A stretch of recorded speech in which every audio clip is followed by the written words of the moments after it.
कल जब team Melbourne से सिडनी के लिए रवाना होनी थी तो मोहम्मद हफीज साहब अपनी अहलिया के साथ एक कॉफी शॉप में कॉफी पीने बैठ गए और जब जहाज के दरवाजे पे पहुंचे तो दरवाजा बंद हो चुका था और पाकिस्तान टीम डायरेक्टर क्रिकेट के बगैर फ्लाई कर गई सिडनी के लिए। तो हमारी टीम का ये हाल है, क्रिकेट के मैदान से अच्छी खबरें नहीं आ रही। कॉफी के चक्कर में उन्होंने फ्लाइट मिस कर दी। वैसे वो $500 खिलाड़ियों पर जुर्माने लगा रहे थे। उस दिन को खिलाड़ी सो गया था तो उस पर $500 जुर्माना कर दिया। खुद ही अपना मजाक उड़वा रहे हैं। अब दूसरों का मजाक उड़ाते उड़ाते मोहम्मद हफीज खुद मजाक बन गया कि उनकी फ्लाइट उड़ गई। पाकिस्तान और भारत की जो क्रिकेट है इसके दरमियान इतना बड़ा गैप आ चुका है और इतना बड़ा डिफरेंस क्रिएट हो चुका है कि अगर आज के दौर में पाकिस्तान भारत को शिकस्त देता है तो ये अपसेट तस्वुर होगा। जिस तेजी से क्रिकेट तनज़ुली की तरफ जारी है, प्राइम मिनिस्टर साहब शायद प्रोग्राम सुन रहे हों और ये हमारी बात उन तक कोई पहुंचा दे कि देखें अगर इस क्रिकेट पे भी तवज्जो नहीं दी गई ना, फिर आज हम हॉकी को जिस तरह रो रहे हैं फिर ये क्रिकेट भी उधर ही जा रही है। पिछला साल क्रिकेट के लिए तो बिल्कुल अच्छा नहीं था।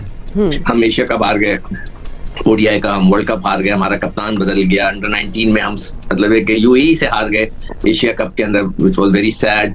3 चेयरमैन बदल गए। पहले ये कहा जाता था कि बाबर आजम जो कि कैप्टन है लिहाजा उन पे प्रेशर ज्यादा है इसलिए वो परफॉर्म नहीं कर पा रहे, लेकिन जो हमारे पास वाकयात और हालात बताते हैं कि अब वो कैप्टन नहीं रहे लेकिन उसके बावजूद वो परफॉर्म नहीं कर रहे। हमारे क्रिकेट बोर्ड सेटल नहीं है। क्रिकेट बोर्ड जो भी आ रहा है वो 2 महीने के लिए आ रहा है, 3 महीने के लिए आ रहा है। किसी की डिग्री नहीं है तो किसी का कुछ नहीं है। अब समझ से बाहर है कि जो क्रिकेट के अफेयर्स इतने मतलब तरीके से चल रहे हैं कि जिसका कोई मतलब है कि मजाक वाली बात है। दुनिया में जो लोग हैं, मेरे जो पड़ोसी मुल्क में भी मेरे फैंस हैं जो मुझे फेसबुक पे उस पर मैसेजेस कर रहे होते हैं और मैं हंस रहा होता हूँ। ऑस्ट्रेलिया को हराने का या इन पे बड़ा सिंपल एक प्रिंसिपल कह रहे हैं, मंत्रा कह रहे हैं, वो ये कि अटैक किया जाए इनके ऊपर। भारत एक ओनली सब कॉन्टिनेंट की टीम है जिसने आके इनको हराया इधर। आल्दो के वो साउथ अफ्रीका में कभी नहीं जीते बट ऑस्ट्रेलिया में आके वो जरूर सक्सेसफुल रहते हैं। मतलब ये एक ऐसा ताना मारा उन्होंने मुझे कि मैं इसका कोई जवाब नहीं दे सकता था। कई चीजें ऐसी होती हैं जिसको आप छुपा के रखते हैं। जय हिंद दोस्तों। तो दोस्तों आपने इंट्रो में देखा कि किस तरह से पाकिस्तानी मीडिया एक बार फिर से पाकिस्तानी टीम डायरेक्टर मोहम्मद हफीज को जमकर ट्रोल कर रही है। दरअसल आपको बता दें कि पाकिस्तान टीम अपना दूसरा टेस्ट मुकाबला मेलबर्न में हारने के बाद अब उसे मेलबर्न से सिडनी के लिए रवाना होना था। उसके पहले पाकिस्तान टीम का डायरेक्टर फ्लाइट से पहले वो कॉफी शॉप पर जाकर कॉफी पी रहा था, जिसके बाद उसकी फ्लाइट मिस हो गई और पूरी टीम मेलबर्न से सिडनी में पहुंच गई, लेकिन पाकिस्तान टीम का डायरेक्टर मेलबर्न में ही पड़ा रहा। जिसके बाद पाकिस्तानी मीडिया इसे जमकर ट्रोल कर रही है कि मतलब हमारे टीम डायरेक्टर का ये हाल है तो हमारे पूरी टीम का क्या हाल होगा। क्रिकेट में अच्छी खबरें हैं नहीं। हुआ यह कि कल जब टीम मेलबर्न से सिडनी के लिए रवाना होनी थी तो मोहम्मद हफीज साहब अपनी अहलिया के साथ एक कॉफी शॉप में कॉफी पीने बैठ गए और जब जहाज के दरवाजे पे पहुंचे तो दरवाजा बंद हो चुका था और पाकिस्तान टीम डायरेक्टर क्रिकेट के बगैर फ्लाई कर गई सिडनी के लिए। That is embarrassing वैसे। तो किश्ती में तो नहीं थे भट्टी साहब, वो किश्ती में तो सैर करने नहीं गए, एयरपोर्ट पे ही कॉफी शॉप पे बैठ गए होंगे आई बिलीव। तो वो खैर थोड़े 1-2 घंटे बाद दूसरी फ्लाइट पे सिडनी पहुंच गए। तो हमारी टीम का ये हाल है, क्रिकेट के मैदान से अच्छी खबरें नहीं आ रही। लेकिन पिछले टेस्ट मैच में हम हारे जरूर, लेकिन कुछ चीजें पॉजिटिव थी। जिस तरह हमने थोड़ा सा फाइट किया, हमारे बॉलर्स ने 20 विकेटें ली, लेकिन जाहिर है हम उस क्लास की क्रिकेट नहीं खेल रहे। जिस तरह आपने कहा कि इस सदी में हम ऑस्ट्रेलिया को नहीं हरा सके, तो ऑस्ट्रेलिया जैसी प्रोफेशनल टीम को हराने के लिए हमें अभी अपने सिस्टम को बेहतर करना है, हमें अपनी क्रिकेट में इंप्रूवमेंट लानी है। अगर मिसाल के तौर पर कोई लड़का ड्रेसिंग रूम में सोया भी है तो खामोशी से उस चीज को टैकल करें, बजाय ये कि मीडिया में खबर दे के उसको हम खुद ही अपना मजाक उड़वा रहे हैं। अब दूसरों का मजाक उड़ाते उड़ाते मोहम्मद हफीज खुद मजाक बन गया कि उनकी फ्लाइट उड़ गई।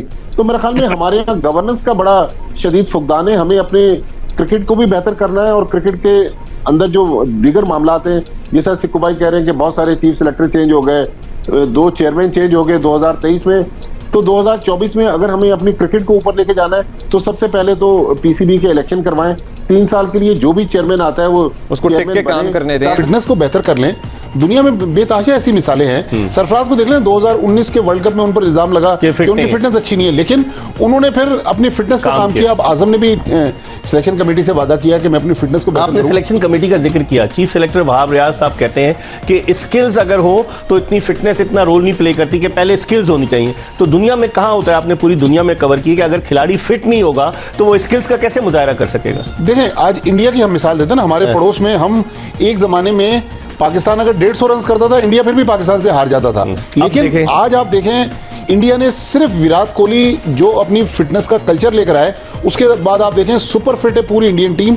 आज उनकी परफॉर्मेंस देखें, हर फॉर्मेट में दुनिया की हर टीम को चैलेंज कर रही है। सबसे इंपॉर्टेंट चीज ये है कि क्रिकेट बोर्ड को चाहिए जब किसी को अपॉइंट करते हैं ना, डायरेक्टर क्रिकेट, डायरेक्टर फला, तो ये तो देख लें कि कभी जिंदगी में उस शख्स ने कोई काम किया है, किसी ऑफिस में काम किया हो, किसी जगह बैठ के, तो उसको अपने तरीके, प्रोटोकॉल्स पता लगते हैं कि किस तरह काम किया जाता है। जब किसी शख्स ने जिंदगी में काम ही ना किया हो, नंबर 1। नंबर 2, क्रिकेट बोर्ड को ये रखना चाहिए कि अब जैसे सपोज करें अगले साल जो नया साल शुरू हो रहा है, आप सरफराज रिटायर हो जाए, सपोज करें, तो क्या आप सरफराज को सिलेक्टर बना देंगे ताकि वो हर एक से बदला ले?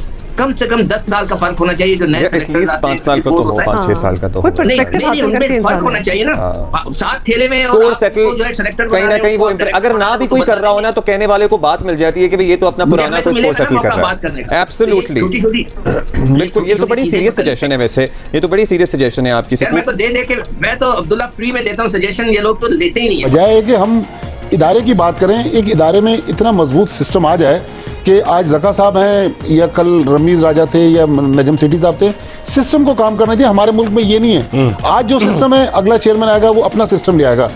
अब देखें ना, मिकी आर्थर और उनकी पूरी टीम उड़ गई, अब हफीज अपनी टीम ले आए। अब ये आ रहा है कि जी ये टीम भी किसी एक कंपनी के साथ काम करी। तो मतलब जब तक हम इस इदारे पे काम नहीं करें, एक बार मैं बार बार कह रहा हूँ, लोग कहते नहीं जी क्रिकेट में ऐसा नहीं होगा। जिस तेजी से क्रिकेट तनज़ुली की तरफ जा रही है, प्राइम मिनिस्टर साहब शायद प्रोग्राम सुन रहे हों और ये हमारी बात उन तक कोई पहुंचा दे कि देखें अगर इस क्रिकेट पे भी तवज्जो नहीं दी गई ना, फिर आज हम हॉकी को जिस तरह रो रहे हैं, फिर ये क्रिकेट भी उधर ही जा रही है। सबसे पहले तो नया साल सबको मुबारक हो। पिछला साल क्रिकेट के लिए तो बिल्कुल अच्छा नहीं था।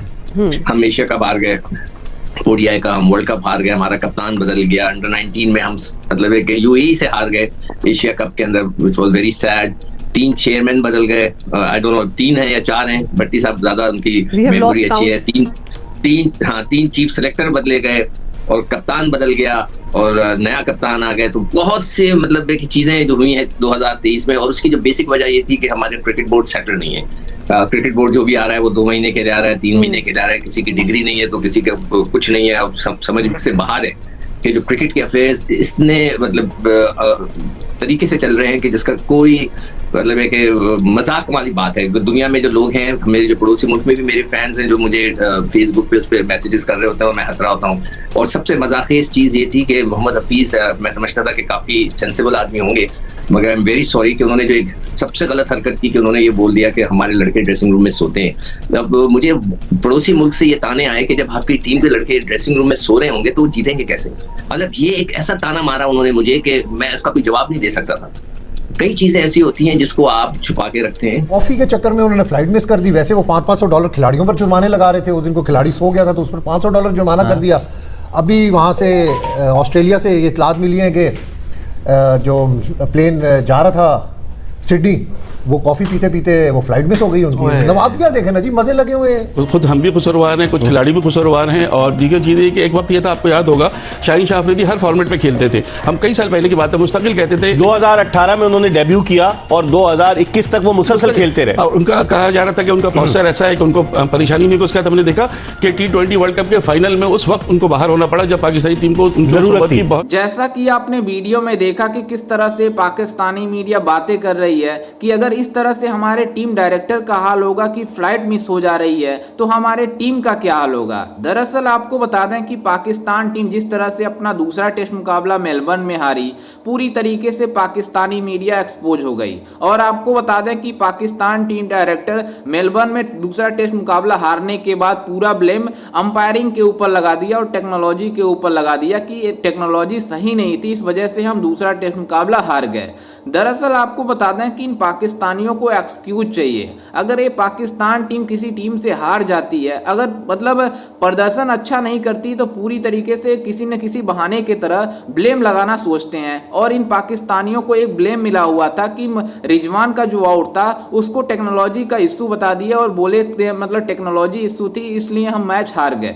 दरअसल आपको बता दें कि जब पाकिस्तान टीम को मेलबर्न से तीसरा टेस्ट मुकाबला खेलने सिडनी जाना था तो पाकिस्तानी टीम पूरी मतलब मेलबर्न से सिडनी सिडनी पहुंच गई, लेकिन पाकिस्तान टीम का डायरेक्टर मोहम्मद हफीज वहीं पर पड़ा रहा, फ्लाइट मिस हो गई उसकी। तो आप समझ सकते हैं कि जिस टीम का डायरेक्टर का ये हाल है तो उस टीम का क्या हाल होगा, आप समझ सकते हैं। लेकिन पाकिस्तानी मीडिया इसे जमकर ट्रोल कर रही है कि हमारे टीम मैनेजमेंट की हाल बिल्कुल बुरी हो गई है, और जिस तरह से पाकिस्तान क्रिकेट बोर्ड एक्सपोज होता जा रहा है, पूरी तरीके से इन पाकिस्तानी मीडिया ने जमकर ट्रोल कर रहा है सोशल मीडिया पर। और आपको बता दें कि ऐसा पाकिस्तान में पहली बार नहीं हुआ है, बल्कि पाकिस्तान में हर दिन कोई ना कोई कारनामा होता रहता है जो कि सोशल मीडिया पर आती रहती है।